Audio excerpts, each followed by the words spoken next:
Olá, sou o Dr. Alexandre Amato, cirurgião vascular do Instituto Amato, e hoje eu vou falar sobre um assunto que interessa para todo mundo, que é como conseguir os seus direitos perante a ANS na saúde no Brasil. Então, apesar do assunto englobar tanto o serviço público quanto o serviço privado, eu vou falar aqui especificamente sobre o serviço privado. Então, veja, o serviço privado ele consiste nos pacientes que têm algum tipo de convênio, tá? Não estou falando aqui do paciente particular completo, então não estou falando também do paciente que usa o SUS, mas todos esses princípios que eu falo também valem para o SUS e também vale para o paciente particular completo. Agora, se você tem convênio, você tem que saber da onde vêm os seus direitos, né? Da onde o que os convênios seguem e que tem que oferecer para você. Então veja, em primeiro lugar, esse assunto deveria ser abordado frequentemente por mais pessoas. Acredito que um ponto de vista jurídico, os advogados deveriam falar mais sobre isso, né? Porque é uma coisa que afeta todo mundo de uma forma ou de outra.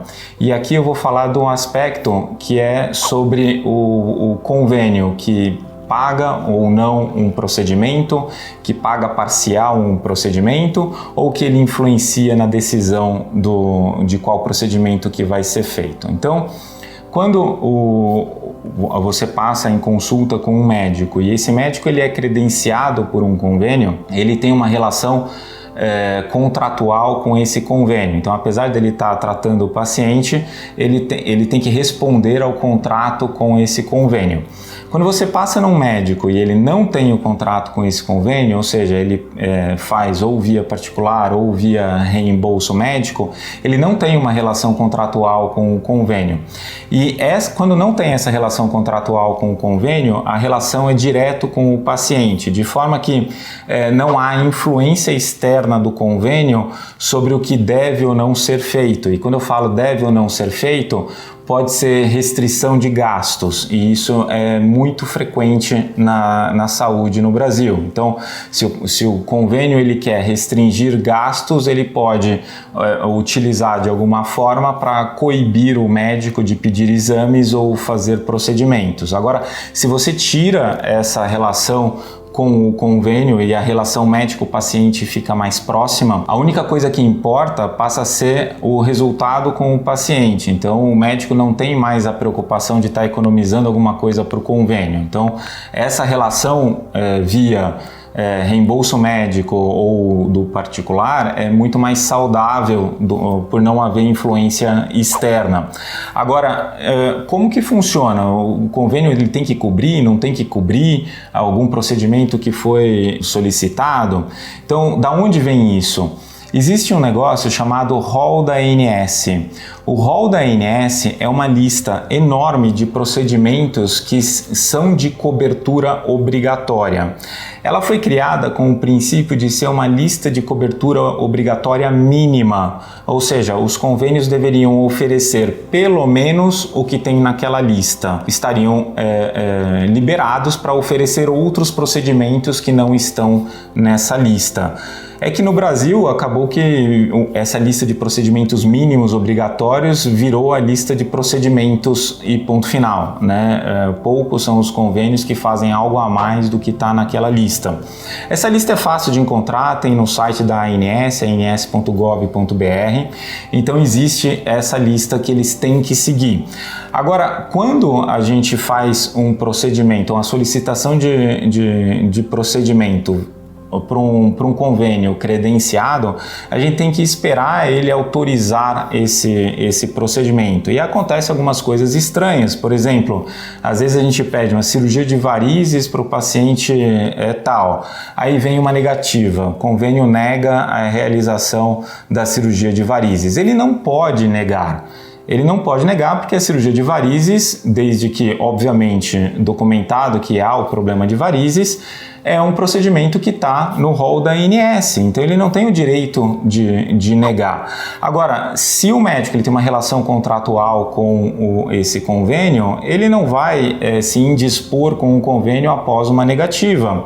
Agora, quando a gente tem uma relação via reembolso médico, uma relação médico-paciente única e exclusivamente, eu não preciso pedir a autorização do convênio para que ele libere o procedimento. Se o procedimento está no rol da ANS, ele tem que ser coberto e ponto final. O que a gente solicita é uma prévia de reembolso. A gente manda uma cartinha para o convênio perguntando quanto que vai ser reembolsado. Isso é simplesmente uma orientação deles de quanto que eles estão dispostos a cobrir nesse procedimento. Mas eles não podem se negar. Agora, acontece que muitas vezes os convênios se negam a pagar o reembolso depois de realizado. Também não vou falar muitas vezes, às vezes, ou eles se negam a pagar, ou eles pagam parcialmente esse reembolso. E se for um procedimento que está lá no rol da ANS, existem várias maneiras de recorrer. Você pode recorrer diretamente ao convênio, solicitando uma revisão das contas, isso muitas vezes resolve essa questão, ou a gente chega onde é a razão do vídeo, ou você pode recorrer à ANS, que é a Agência Nacional de Saúde. A ANS funciona igual o PROCON. Então, se você tem alguma dúvida, alguma queixa, algo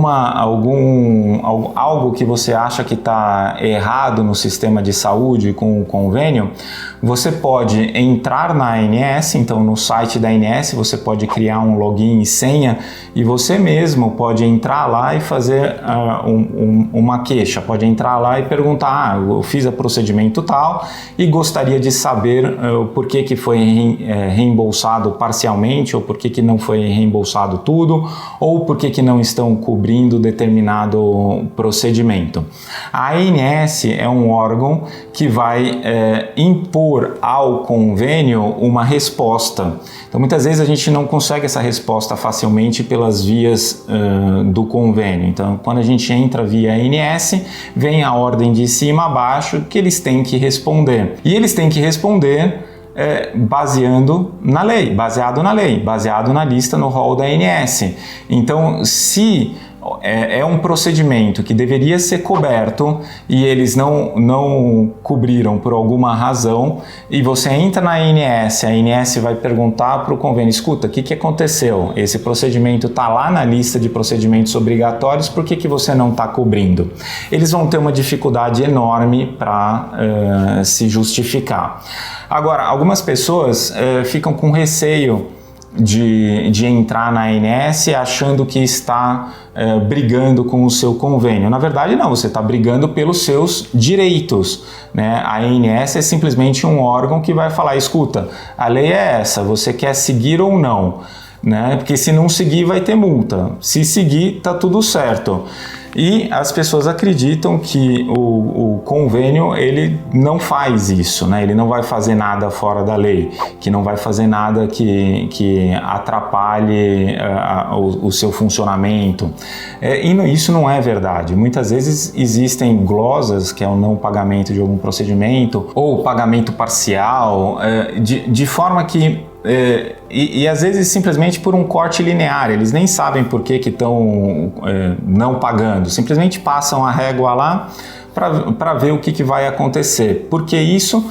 Porque somente 20% das pessoas que têm o procedimento negado ou pago em parcial vão atrás dos seus direitos. Então, se eles fazem isso e somente 20% vai atrás dos seus direitos, 80% eles entram como lucro, como ganho. Então, não deixe de buscar os seus direitos. Tá? O seu médico ele deve explicar sempre qual que é o procedimento que está dentro do rol da ANS. Os procedimentos mais novos, os procedimentos mais recentes, muitas vezes não estão. Existe uma cláusula lá que procedimentos com laser e procedimentos com radiofrequência só serão inclusos no rol da ANS se forem especificamente escrito que é com laser. Então esse é o caso da cirurgia de varizes com laser. Então não está no rol da ANS como cirurgia de varizes com laser, só a cirurgia de varizes, mas como toda cirurgia de varizes com laser também inclui a microcirurgia, que é a cirurgia tradicional, então a gente consegue sim o reembolso. Então converse sempre com o seu médico para entender qual que é o procedimento que tem código, que está já no rol da ANS. E se não tiver, saiba que existe todo um ciclo para cadastramento de novos procedimentos no rol da ANS. Isso ocorre a cada 2 anos, um novo ciclo, em que a sociedade pode sugerir a inclusão desse novo procedimento e tem votação e tudo mais, e isso pode acabar entrando na nova lista publicada posteriormente. Então esse é um processo dinâmico. Então se um procedimento não está na lista hoje, pode estar na lista ano que vem. Então isso tem que ser sempre avaliado e estudado por todo mundo. Gostou do nosso vídeo? Inscreva-se no nosso canal, assine clicando no sininho lá embaixo e compartilhe com todo mundo.